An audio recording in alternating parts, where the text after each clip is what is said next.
After decades in the military, a soldier doesn't just retire with experience, they return with a completely different mind, one that no longer thinks the same way as before.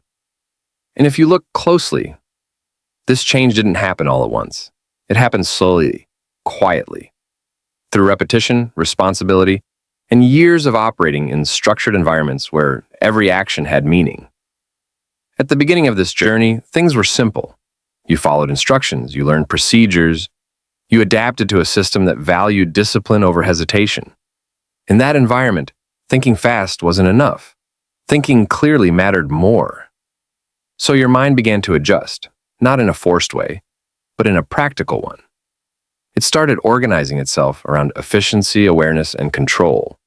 Over time, you stopped reacting impulsively. Instead, you began observing first, assessing situations before responding, filtering noise from what actually matters. This wasn't something you consciously practiced every moment. It became automatic. Because your brain learns from repetition. When a behavior is reinforced over and over again, it becomes the default response.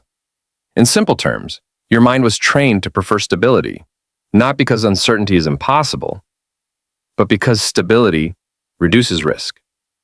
And in environments where outcomes matter, your brain naturally leans toward what is proven reliable. So slowly, your identity begins to form around that pattern. You start seeing yourself as someone dependable, someone composed, someone who can stay steady even when things around you are not. Now, here's something important to understand. This way of thinking is not only about training. So for many individuals, it connects deeply with earlier life experiences. Long before the military, some people already learned the value of staying controlled. Maybe they grew up in environments where expressing emotions was not always encouraged. Maybe they had to take responsibility earlier than others. Maybe they discovered that staying composed helped them navigate uncertainty more effectively.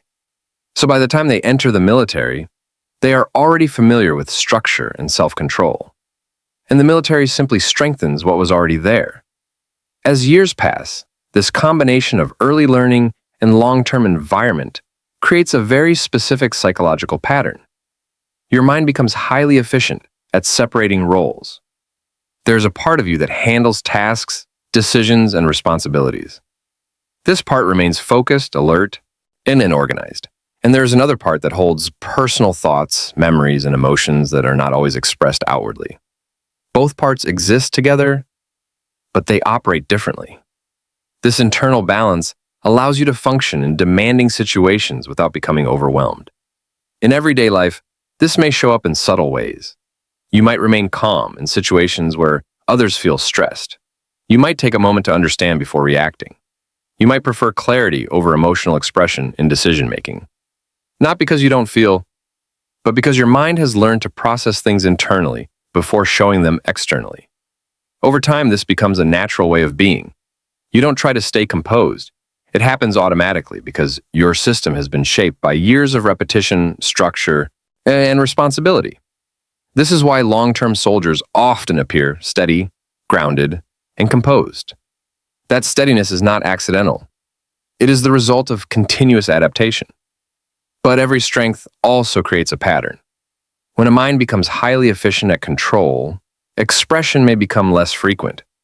When a system prioritizes readiness, rest and emotional openness may feel less instinctive. This doesn't mean emotions are absent. It simply means they are processed differently, often internally rather than outwardly. And this is where a natural contrast appears. On one side, there is protection, the ability to stay controlled, alert, and stable. On the other side, there's connection, the ability to express, share, and be openly vulnerable. Both are part of being human. But over time, protection often becomes the dominant mode because it ensures consistency and safety. Recognizing this contrast helps you understand your own behavior more clearly. If you find yourself holding back emotions, it is not necessarily suppression. It may be a learned preference for processing internally before expressing externally. If you prefer calm over emotional reaction, it is not detachment. It is a response shaped by years of valuing stability in uncertain conditions. There is a quiet kind of strength in this, not the kind that seeks attention, but the kind that remains steady when circumstances change, the the kind that allows you to think clearly under pressure, the kind that helps you carry responsibility without losing direction. And when you look at your life through this lens, your past is no longer just a timeline of service. And as it becomes a process of adaptation, a gradual shaping of how you perceive, respond, and interact with the world.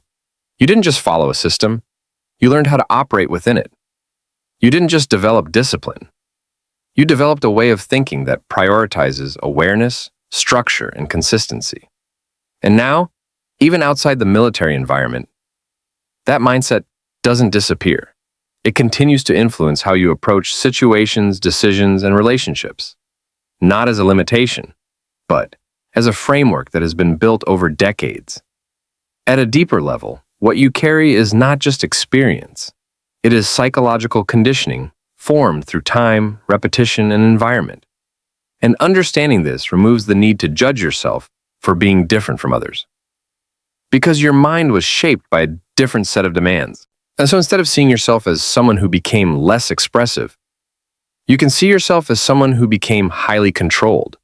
Instead of seeing yourself as emotionally distant, you can understand yourself as internally processed. Instead of viewing your calmness as absence, you can recognize it as regulation. And when this understanding settles in, there is a sense of clarity, because you no longer need to force yourself to fit into a different pattern. You simply recognize the pattern you already carry. After 40 years of service, what remains is not just discipline. It is a deeply ingrained way of thinking, one that values stability, awareness, and measured response.